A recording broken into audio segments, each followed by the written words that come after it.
Thanks for inviting me to give this talk here. I'm going to follow on briefly and give you a quick overview of the Workplace Equity Project that Jerry Wachter, Susan Spilker, and I started about a year ago.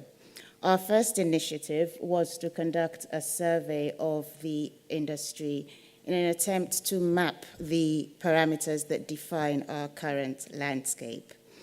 We disseminated the survey globally through people we knew, but mostly with the help of industry organizations like the STM. So thank you very much, STM, for disseminating this to your members, and the SSP through Melanie Dolechek.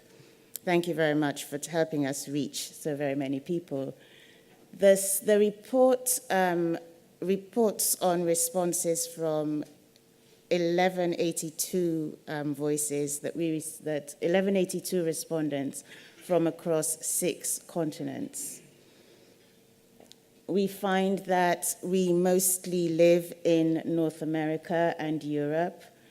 And if you compare this to the continents in which we were born, there generally seems to be some migration, typically from Africa, Asia, South America, and Europe to North America and Australia. The results tend to show that nearly 3/4 of us believe that we can maintain a healthy work-life balance. We typically find our organizational cultures supportive, and we report that we're empowered and engaged. We're also defined by a key feature of our workforce is its imbalance in diversity. So we're 76% female, 81% Caucasian, 83% heterosexual. The largest age group, the 20 to 35-year-olds, comprise 43% of the workforce. And at 96% with a bachelor's degree or higher, we're fairly well educated. Another feature, though, we're also characterized by inconsistent compensation structures. So we find that women, who make up 76% of the workforce as a whole, make up 73% of people earning below 100,000, reports in higher proportion, 73% to 55%, that they earn salaries up to $100,000, or the equivalent of in euros and pounds. Once you cross that level, we seem to get more men reporting in higher proportions that they earn salaries in those ranges. We also found regional implications for salaries. So people in Northern America tend to report in the highest proportions that they earn salaries in the higher bands. People in Asia and Northern Europe report the lowest salary bands in higher proportions. And similarly, if you're Asian, you tend to report that you earn the lowest salary in highest proportions. And if you're Black, you report the second lowest band in the highest proportions. A note about the Asian finding, we did also find that a majority of the people who responded, who identified as Asian, actually live in Asia. So I think they're more regional, there are also regional implications there. But clearly, the results point to an ethnicity gap as well as a gender gap that's well documented, and we think that these warrant further investigation.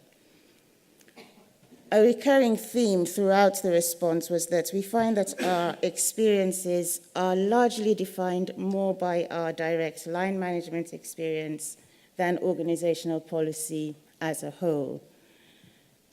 Given the makeup of this group of senior and executive managers, we thought it was worth taking a closer look at senior and executive managers compared to the sample as a whole.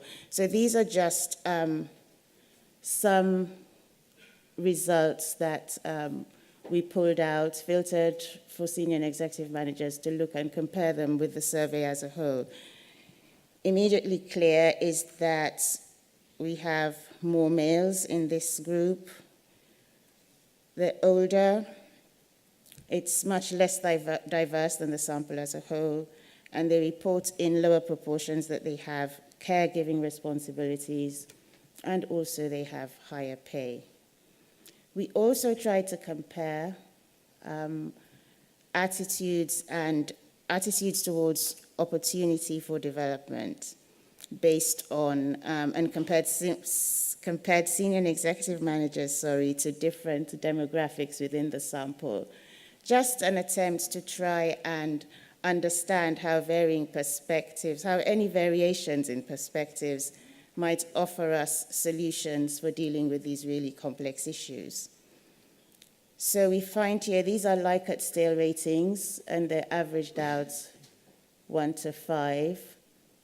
Senior and executive managers tend to believe, much more than the sample as a whole, that they're being paid fairly for the work they do and have fair opportunities to be promoted. Females less so, and Black people even more, disagree with that even more.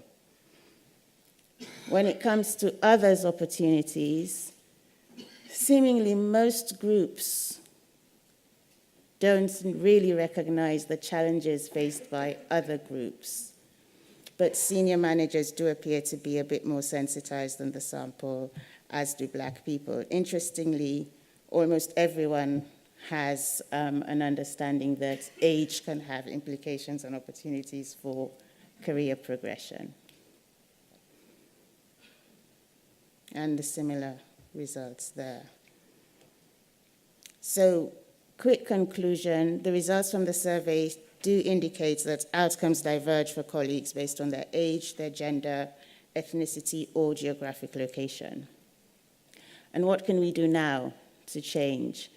There are a few things we can do. Try to fight our own inadvertent implicit bias, enable sponsorship and advocacy to help underrepresented groups become more engaged and move forward, facilitate development networks, and challenge exclusionary practices. I think we can get into more of this discussion later on, and I'll now hand over to Jess, but thank you very much for listening.